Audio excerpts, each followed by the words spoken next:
The Oxford Union is making debate great again.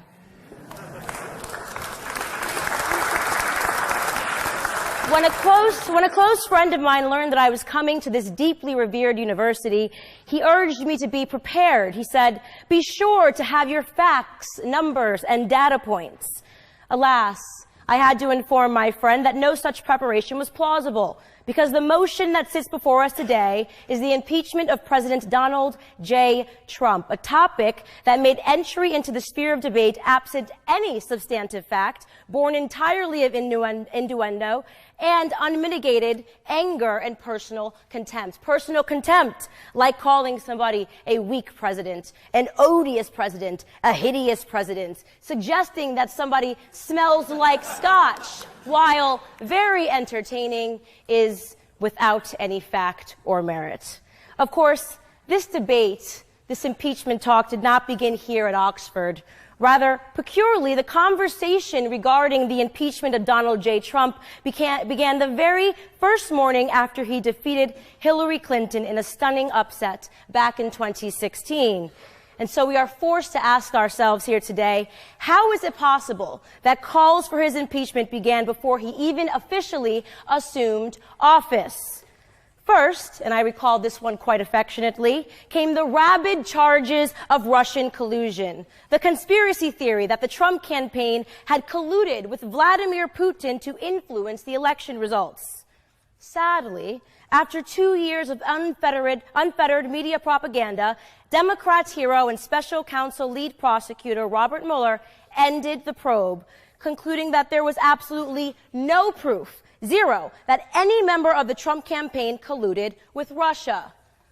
Embarrassed, defeated, the Democrats quickly jumped to their next claim, obstruction of justice, the rather illogical charge that the incumbent president went to great lengths to obstruct the special counsel from discovering his innocence. The claim defied common sense, which is why, unsurprisingly, in March of 2019, the evidence of obstruction was officially deemed insufficient, and the corresponding charges were formally dropped. Running parallel to all of this foolishness was the extraordinary charge of campaign finance violation, a time when an unlikely Democrat hero emerged, porn star Stormy Daniels. Impeachment, the media obsessively claimed, was a plausibility because hush money was received by Ms. Daniels from the Trump campaign. The Democrats became certain that this was the story that would sink the presidency. So certain, in fact, that they transformed Ms. Daniels' lawyer, Michael Avenatti, into an overnight celebrity. Propped up as the long-awaited kryptonite to the MAGA superhero, there were public calls for Mr. Avenatti to run against Trump in 2020. More sadness, because that story collapsed too.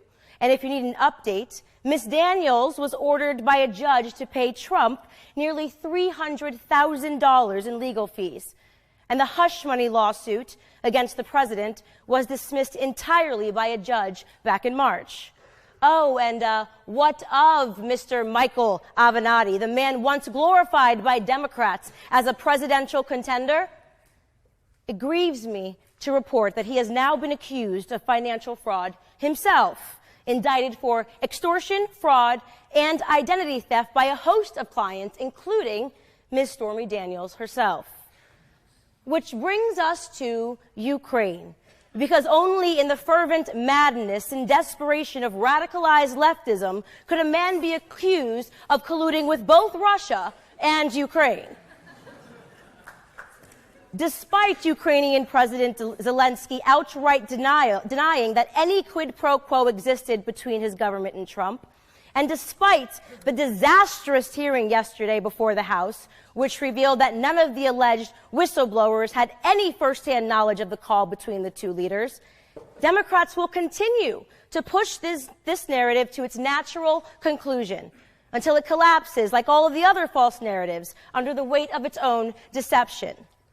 Ladies and gentlemen, need I remind you that a president can only be impeached for committing a high crime or a misdemeanor, a crime like former Democrat President Bill Clinton committed when he lied under oath about sexual relations that he had with an 18-year-old intern in the White House. Unfortunately for Democrats, beating Hillary Clinton is not a high crime. In fact, many people, like myself, consider that to be an act of philanthropy.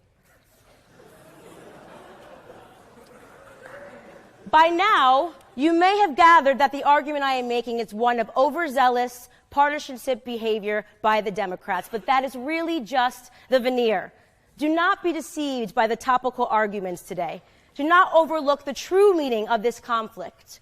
Recognize that what we are debating today is not left versus right, Republican versus Democrat, or liberal versus conservative. It is tyranny versus liberty. If a decision is made to impeach a president on the basis of opinion, then the republic is doomed. If personal animosity and prejudice become the basis for removing duly elected officials going forward from their offices, then the republic is doomed. Founding father Alexander Hamilton spelled out this potential abuse of impeachment when he forewarned that such prosecution, and I quote, in many cases will connect itself with pre-existing factions and will enlist all of their animosities, partialities, influence, and interests on one side or the other. And in such cases, there will always be the greatest danger that the decision will be regulated more by the comparative strength of parties than by the real demonstrations of innocence or guilt, end quote. Even in times of extraordinary political divide like today, we must remain principled. We must remain factual. And I am afraid that the basis of impeaching Trump is neither. Appropriately, Alexander Hamilton also wrote that a nation which can prefer disgrace to danger is prepared for a master and deserves one. Through the continued onslaught of these various fraudulent investigations, we not only disgrace ourselves, but we weaken our position upon the world stage. We signify to the rest of the world that Western civilization is on the brink of implosion. Within America, constitutional government is dissipating before our eyes. So, ladies and gentlemen, I have traveled 3,662 miles over the Atlantic Ocean to inform you all that you simply cannot impeach somebody that you don't like. I just have to say that I object strenuously to your use of the word hilarious. To me, this feels a lot like your reaction to being named in one of these manifestos. Now, you're, of course, not responsible for the words of somebody writing that document, but I do think that laughing at it is a real problem, because these are real families that are impacted by this violence. And I think our efforts towards talking about this have to start from a place of mutual respect, which is what I've heard from this side of the table. Now, the reason we don't have those numbers, I want those numbers as much as you do, but to say the numbers don't show something is simply not supported by the data. Okay, and I have 38 seconds left, Ms. Mulligan, if you want to respond within that time.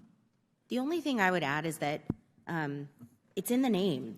Terrorism, domestic terrorism, it terrorizes us. It terrorizes us in our homes. It terrorizes us in our schools. And to the points made by the other panelists, it is disproportionate to its impact on any individual life, and it's not. You reject the idea it's something that doesn't matter or doesn't really matter? Absolutely reject. Okay. All right, so here's where we are. Every member now has had 5 minutes and... Okay, and Mr. Clay, so we have two members who have not. So I'm going to go to the two members who have not yet, and we'll give an opportunity for a closing thought to any member who wants before we go. Am I next to respond, or is Mr. Meadows? I thought Mr. Meadows was next. Mr. Meadows, okay. Mr. Meadows is next, then Mr. Clay, then to you, Mr. Jordan. Ms. Owens, obviously this is a gang up on you. You know, we're giving these witnesses the ability to do a rebuttal on you, and so you know, I find it unfair, Ms. Ballou. I mean, you know, candidly, for you to show mutual respect and then you to go after Ms. Owens, it's not appropriate. So, Ms. Owens, you can have 4 minutes and 34 seconds to respond. However, yield for a second. I'll yield.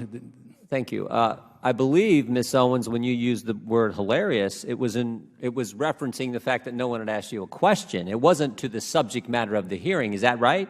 That is correct. And to have another witness insinuate something that is not accurate is just not appropriate, Mr. Chairman, for how witnesses are supposed to behave in front of this committee. I also think you didn't say it doesn't matter about the subject matter of today's hearing. You said there are other subjects that matter as well, and maybe we should spend some time on those. Is that accurate? That is correct, and they matter much, much, much, much more. And I have said that. I said that in my opening, and I will say it again. You know that white supremacy and white nationalism ranks nowhere near the top of the issues that are facing Black America. And the reason that you are bringing them up in this room is because it is attempt to make the election all about race, as the Democrats Not in my case, Ms. Owens. I'm sorry. Please do not characterize my motive. Mr. Chairman, it's my time. Yeah, it's my time. You've got your time, Mr. Menendez. I'll give you 3 more seconds.